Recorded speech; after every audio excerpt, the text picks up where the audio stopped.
brochures around. I think we better plug in here. Computer might have gone to sleep.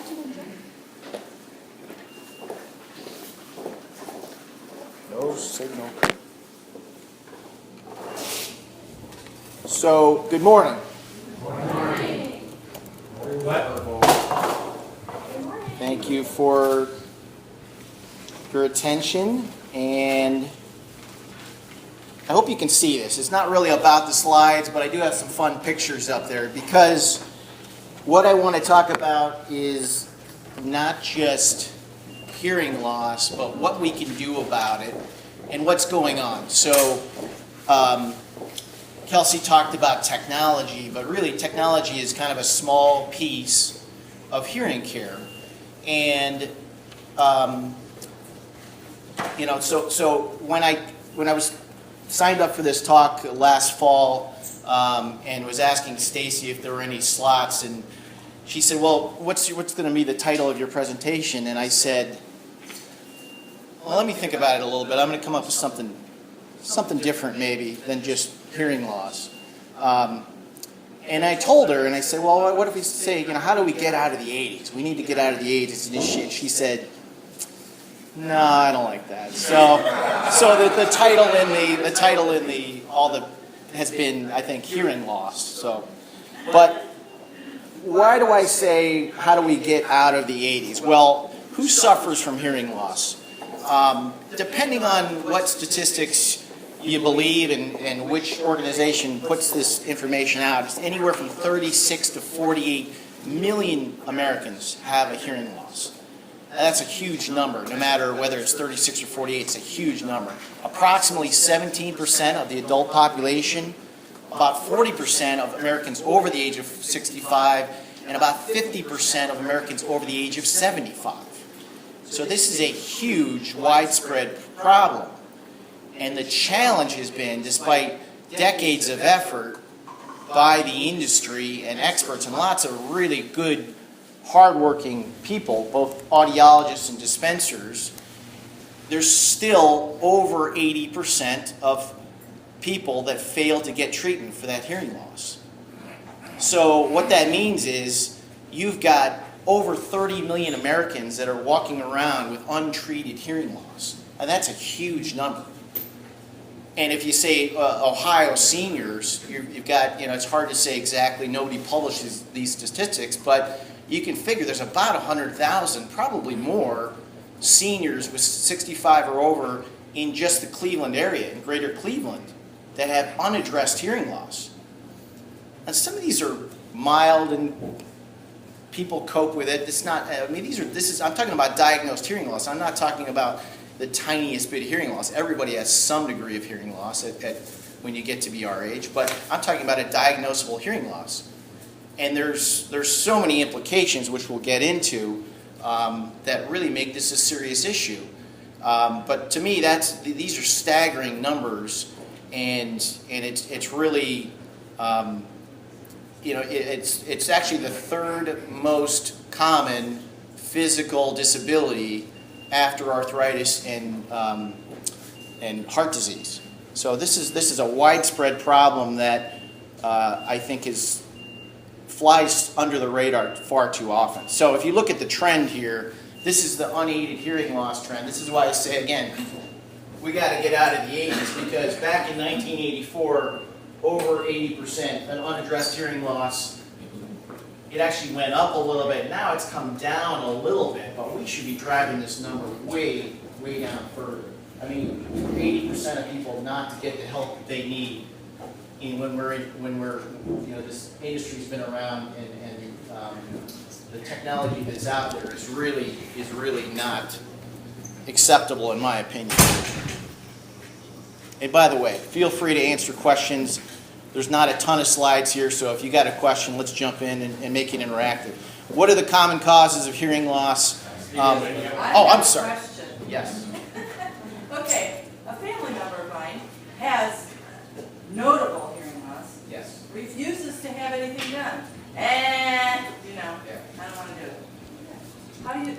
Do you have any secret miracles to get somebody There's to no change secret, their mind? no, there's no secret miracle, but we can talk about it, and, maybe Mark could pitch it too, because there is no one answer for any one person, but if you can hold on a little bit, we will get to what can we do about it, and what are the most common obstacles that people put up, because Okay. that's the biggest problem, is people put up big time obstacles. About You realize that's a the husband that may be by choice. I mean, that he's drowning out his family. The next thing I want to ask you is, back when my mom was alive and she was having hearing loss, she told me that a lot of her friends that had hearing aids had a problem with, if they were in a restaurant, the background noise was elevated along with the people that they were listening to at the table, and so they didn't want to wear their hearing aids when they went out because the sound was deafening to them. I want to know if the technology has changed at this point. It's getting better, and I'll get to that too. It's getting a lot better, but it's never makes someone's hearing back to what it was. And look, all of us would go out, probably there's some people in this room that have hearing loss, by the way. When we talk about 17% of the adult population, but you go to a noisy restaurant, I go to a noisy restaurant, and I've been tested, I have very good hearing. I struggle too. You got to lean in, you got to focus on the person. So there are strategies to help those people. Sometimes it's just lack of awareness of the issue that people don't help the person who has a hearing loss. Right. Hearing aids help, they don't make it perfect. There's no hearing aid that absolutely solves it.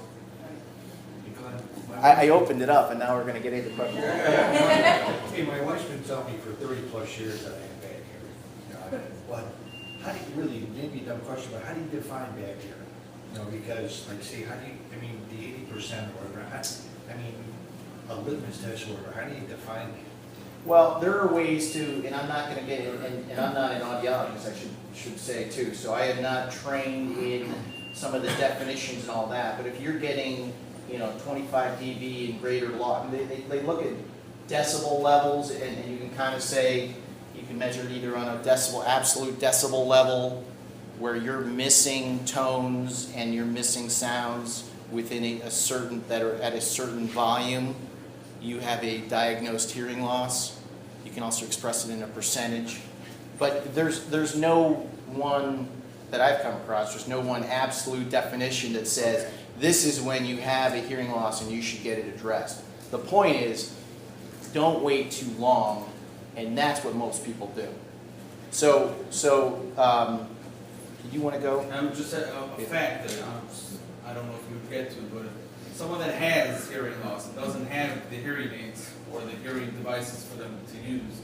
I've seen it by my grandmother, she's 92, and we had to convince her, but before that, it was loneliness, because she didn't feel part of anything, because she didn't hear, but she didn't want to talk about it. So it does affect a lot of the mood of the patient or the resident or the family member. Yeah, look, and I'll address a little bit of the research that's out there too, but these are all things I think that people that work with elders have noticed and observed for decades. Everybody knows these are serious issues with hearing loss.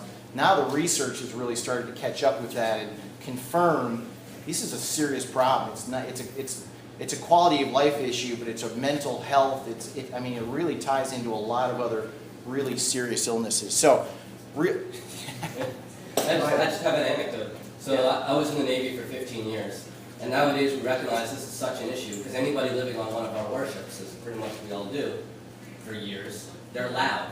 And now, when the recruits are coming into the Navy, they check their hearing because they know there's going to be hearing loss. And when they're being discharged, this is a major issue. And for everybody going onto the warships, they're fitted out with hearing protectors. Yeah, that's good. Yeah, I think that the hearing protection is caught up a lot, certainly in the workplace, and I've worked a lot in the manufacturing industry. It is better, there's more awareness. You still see a ton of people that don't wear them. And they say, well, it's a safety, I can't hear. You look at landscapers these days. I think most of them do not wear anything. They're around power tools that are way too loud all day long, every day, and they're just doing tons of damage. And some of those guys, I want to say, hey, if if you knew what I know now, this is, don't do that. Wear your hearing protection, even though it may not be something that you're immediately comfortable with. So, anyway, common causes of hearing loss, you can see the list here. Really the top two that cause most hearing loss, especially, then they're really related, noise and aging. So it's time and pressure, really. It's prolonged exposure and over time exposure to noise that damages the tiny ear cells that help us hear deep in our ear. That's the really simple way to put it, but it is a time and pressure thing. For many people, it is one instance where they can trace it to, but that's more isolated. Trauma, heredity, all these things are a little bit more isolated. What really gets it for most people is the time and pressure that comes with exposure to noise over time and aging.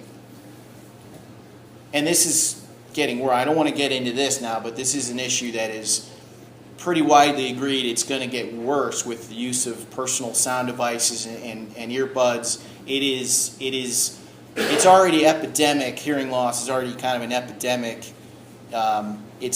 Unfortunately, there's a really good chance it gets much worse at some point in the future.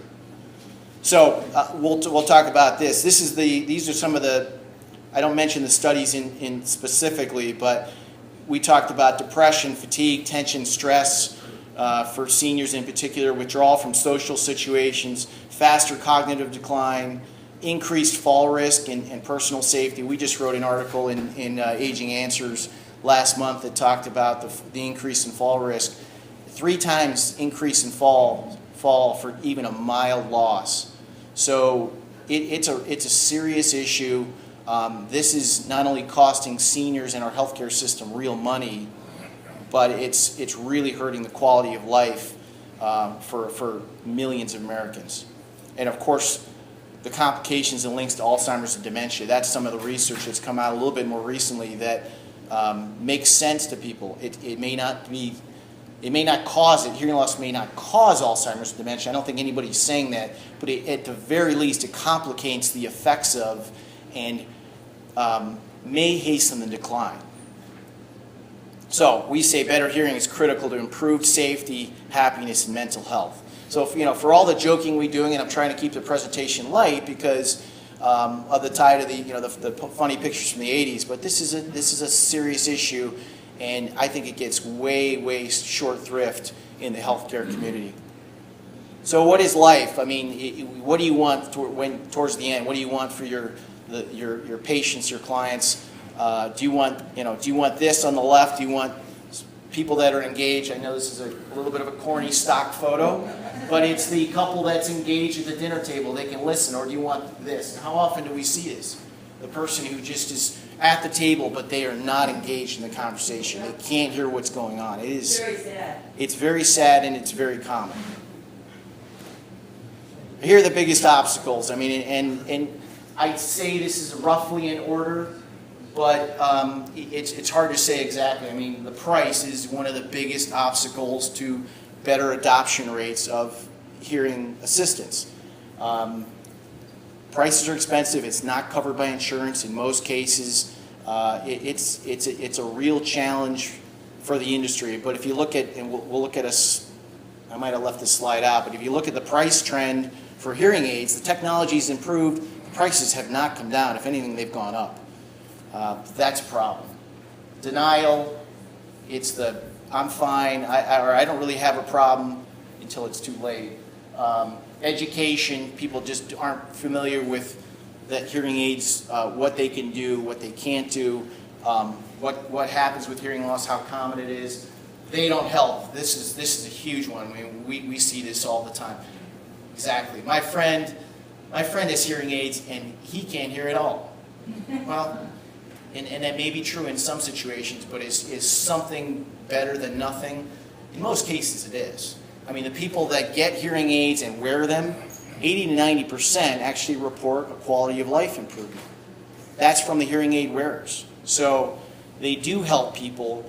They don't make the situation perfect. And then, of course, the stigma. We think this is, I think the industry can point to statistics which says this part of it is declining It's not as big a stigma as it was. The hearing aids are a little more discreet, and with people wearing devices and earbuds very often, it's not as big a deal to have something on your ear. But that is still a factor. I wanted to amend something you said about price. I agree with you that the price for top-of-the-line hearing aids has not come down because technology and it costs a lot of money for R&D. But the value for the price has come down because what was top-of-the-line maybe 40 years ago is available at a much lower price than top-of-the-line. So if you look at the price per value, that has improved. Yeah, that's probably fair. That's probably fair. But I'd argue compared to what most people think about with technology, and they say, look at how far computers have become, and price per processing power has just it cuts in half every year and a half. That's kind of that Moore's law. That really hasn't happened with the hearing aid industry. It's hard to point to a statistic that says we're giving you this much more for less. Most technology has seen that decline. The hearing aid industry is largely not, and there's a good reason for that. So this is from Audicus. So these are guys that they have a incentive to make this case. I'll disclose that, but I think you look at desktop computers, laptops, digital cameras over the last 10 years, approximately prices have cut in half. You're getting the same, if not better, performance. MP3 players, this is just because I think they've gotten bigger. This is kind of a weird one that they included on here. But hearing aids, this is top performing hearing aids. And if they say, well, the performance maybe has gotten a little bit better, it's about the same, but prices have gone up for that. Anyway, that's one point of view. This graph. But here's a kind of a telling statistic, I think, and this is what bothers a lot of people, that end users. It's a mid-level pair of hearing aids that retails for $4,400, costs about $440 to manufacture. So there's a 90% approximately margin in there. That's what I think galls a lot of end users. Now there's a reason for that, and I'll back, even though we're about driving prices lower, Zounds is, I will back this up in that there's a lot of R&D that goes into the product, but there's also a lot of care that goes into almost every client. I mean, very few clients come in, buy it, and then they don't come back in because they say, hey, I'm doing great. This is perfect. I don't need any adjustment, any care. We spend a lot of time with people making sure that they're happy, and that's where a lot of the cost has to be factored in when you're charging up front. So I will say, in my opinion, for the kind of hearing care that we're providing now, unless some magical product comes along 5 or 10 years in the future, you're never going to get to the point of hearing aids being $1,000 or $500 for a high-performance, full-service hearing aid. You won't. A little bit on hearing versus understanding, because this is a distinction that a lot of people don't really understand, but it's really critical. And this is why when most people wait 10 or more years to address the problem, this is after they realize they've got a problem, they wait 10 or more years. The reason that's a bad idea is because of something called auditory deprivation.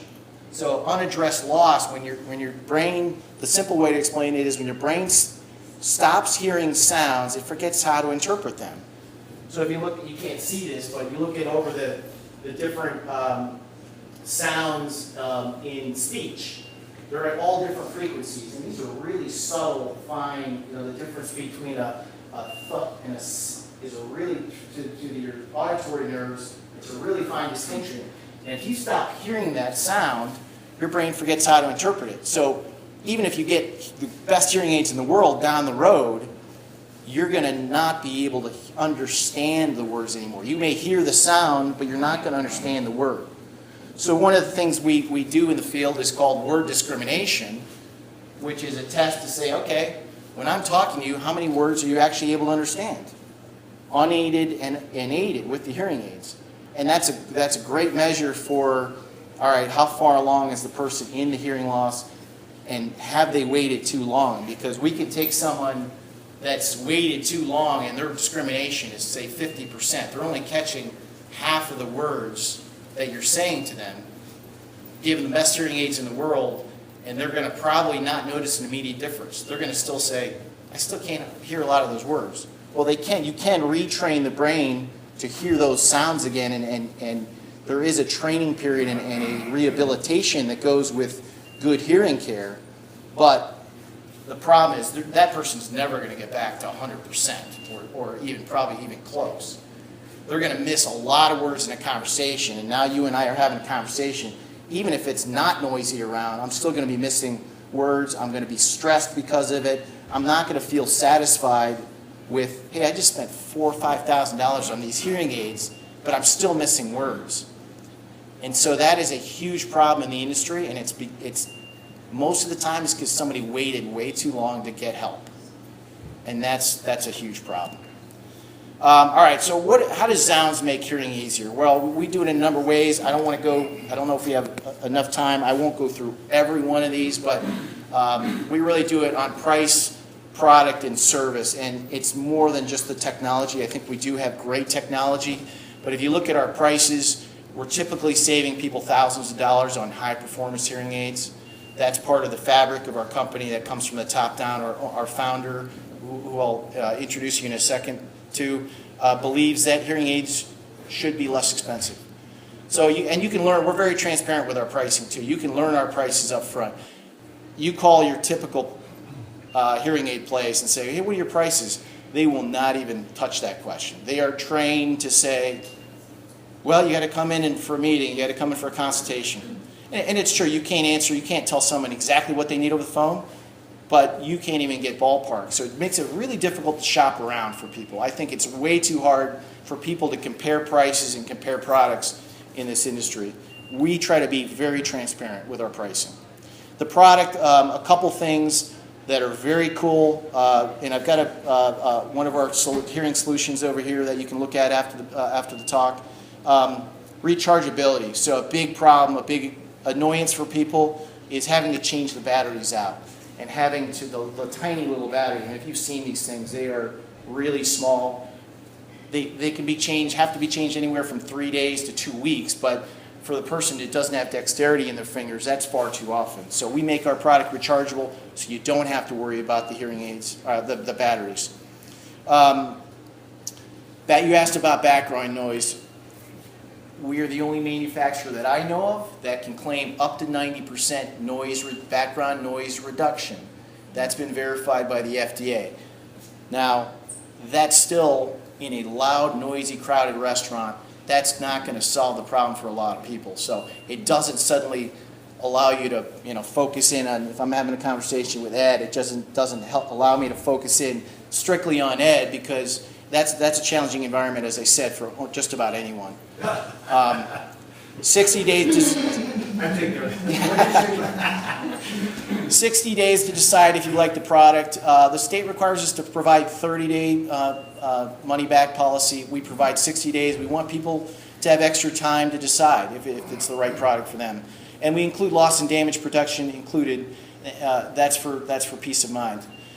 Service, we've got an insurance specialist that checks your benefit and files your claim. You pay the difference. We've got over 160 locations open across the country now. So that's, if you're traveling or if you're a snowbird, just about anywhere in the country now, you can get service, walk into a Zounds, call a Zounds, and make an appointment if you need it. So that's really nice for people that you can get service on your product wherever you might be. Offices are open Monday through Friday, after hours, and weekend access to service. I get an email. If somebody calls and leaves a message, I get an email on my phone. I can listen to the message. And if we've gone to people's houses on weekends, we've come into the office to see people for emergency situations. We do it all the time.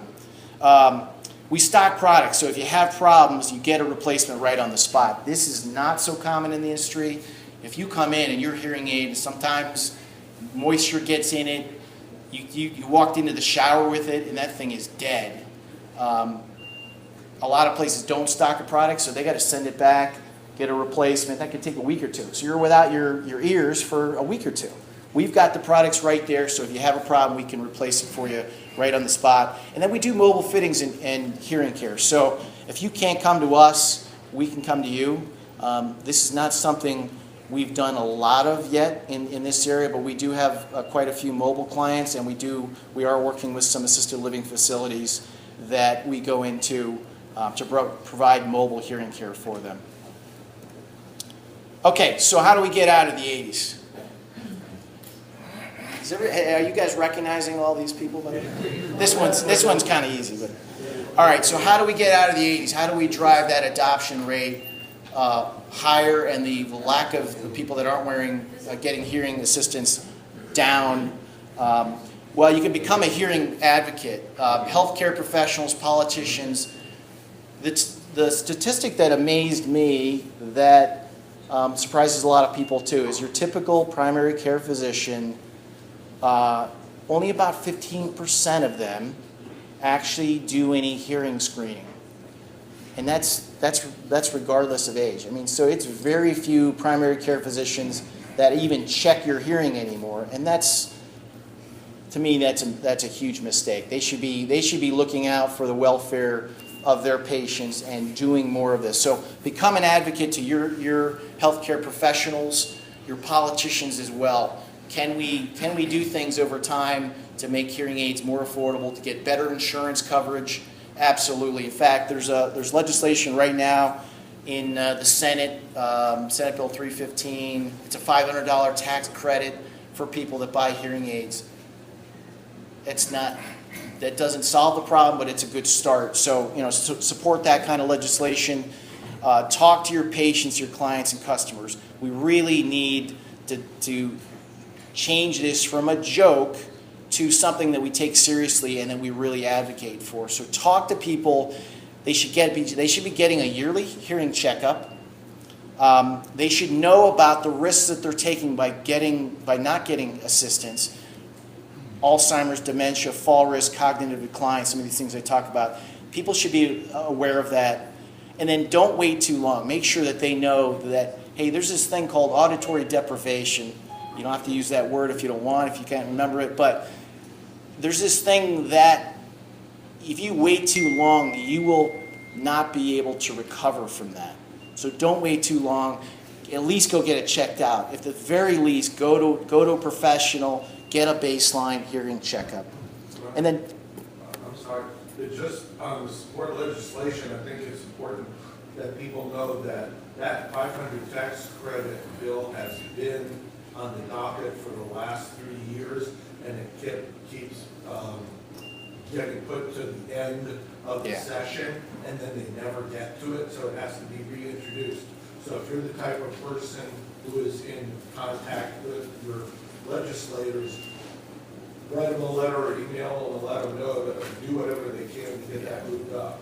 yeah, it's not true. That's a good point, Marvin. It's not something new, but it is something important, and hopefully this year is the year to move that along.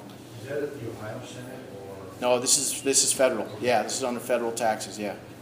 So talk to your family. I mean, this is the biggest thing that people still struggle with, and there's a lot of seniors that want to make their own decisions. We get it. But when you enable your parents to not hear well by constantly repeating yourself, by being their ears in a public environment, by being their ears at the doctor's office, you are enabling the problem. And I understand it's a hard habit to break. But if you advocate to your loved ones, your family, and say, look, this is something we need to address. Here's the risks you're taking. You're going to the doctor. You're not able to hear what he's telling you to do. I can't live with that, Mom. I can't live with that, Dad. You've got to do something about this. So I think being that advocate to your family is really important. And then shop around, ask questions, do your research. It's not easy, but definitely don't go to the first company you see an ad in the newspaper for. Shop around. With a little bit of effort, you can compare prices, you can compare products, find someone you're comfortable with. You're going to see that hearing care professional a lot. The reality is you're going to have to see them a lot over the next 5, 10, 15 years. Make sure it's somebody you're comfortable with and you trust. Okay, just a quick on the Zounds hearing story. So how did Zounds get founded? It started back started 25 years ago. So Sam was an accomplished electrical engineer. This is Sam Thomason here. And he was doing all kinds of cool stuff in medical devices. In fact, he owns some of the patents and did some of the work that goes into our cell phones on sound processing. And his daughter was born. She suffered a severe hearing loss as a toddler due to a high fever. And it was through their journey with hearing aids and trying to find a solution to help her hear better that led him to develop with a team 57 patents that go into the product. Zounds Hearing was launched in 2005, and now we're the fastest growing hearing aid company in the U.S. So quite a cool story. That's what inspired me to bring Zounds to Cleveland, and I think we are something pretty different. So, and this one was just a funny slide to throw in because I inadvertently had copied another slide, and I was thinking about should I use these pictures, and then I said common causes of hearing loss. It's kind of depending on if you're a fan of Madonna or I don't even know who these guys are. But Poison. it is poison. I asked my wife and she said it's not poison. So they could be common causes of hearing loss as well if you listen to too much rock or watch movies too long. But in any case, that's all I had. Thank you very much. Appreciate your attention.